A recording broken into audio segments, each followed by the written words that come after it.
We recorded a phenomenal podcast episode today. It had Todd Compton from Compton's Automotive down near Charlotte, had Jesse Sammons from out in California, David and myself. It was one of the shopware episodes that we do from time to time. And we talked about a lot of really neat, really cool stuff. But we got onto this topic of, as a technician who owned the shop, I felt the need to dig in and get true answers to the problems. I wanted to know that I was going to fix the car. I wanted to know the car wasn't going to come back. I wanted to do this right. And so I spent a lot of energy, a lot of time.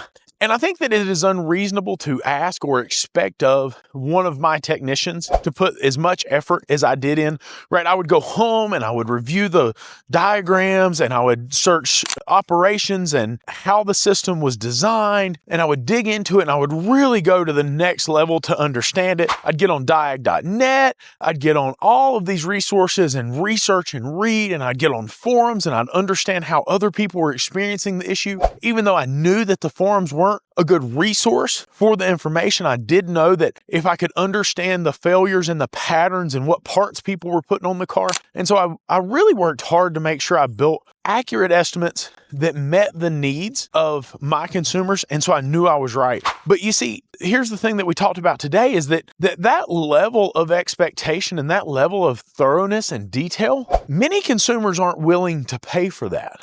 And many technicians, because they don't own the shop and they're not as committed to this process, they're not as committed to the car, they're not as committed to the long-term success of the shop. And I shouldn't even say that. I mean, I'm sure they are committed to the long-term success of the shop, but it doesn't have the same effect as when you own the shop. And so we talked about, is it something where some of these businesses that thrive and they grow is because the shop owner kind of takes a step back and says, you know what, I don't have to have perfection. I don't have to have absolute perfect quality. And is that potentially why some of the shops that aren't ran by technicians are more profitable? Because they don't really know if it's perfect or not, and they don't exactly have the technical knowledge or technical details to dig into that. And so, one of the challenges that I built with my business is known for fixing extremely complex issues that other people shy away from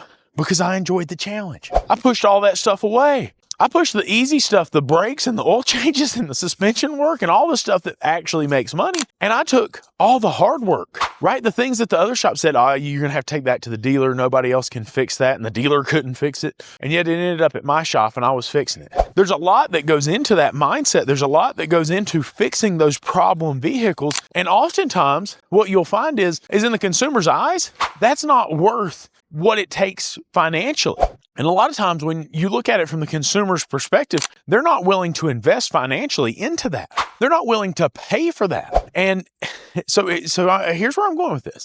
You're talking about a process which requires a very highly skilled technician that is like a pit bull. It won't let go of the problem until the problem is handled. That technician has to dig in. That technician has to put the work in, has to put the research in. They have to understand the system. It's not just about knowledge. It's about the thoroughness. It's the attention to detail. It's the deductive reasoning. It's the fighting to get to where they've got to go to fix the vehicle.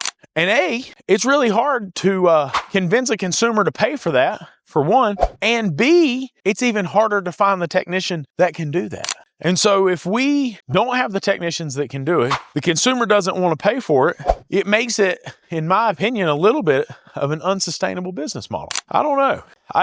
Do I regret building my shop to such a degree, one that fixes complex problems? No, because I had a lot of fun. I enjoy complex problems, and to this day, I enjoy complex problems. I think Eric enjoys complex problems. We're in a very different spot now than we were, and he is a very different technician than I was. But I think we've got a good system and we've got a good flow. But without Eric and I, would the shop be sustainable? It'd be pretty tough. Y'all let me know your thoughts. Do you think that businesses should be working on being more complex and being able to handle more complex jobs? Or do you think that the businesses should be focusing on light, easy, fast, gravy work that pays the bills faster and more efficiently? I'd love to hear your thoughts on the subject. Drop them down in the comments below. Y'all have a good one.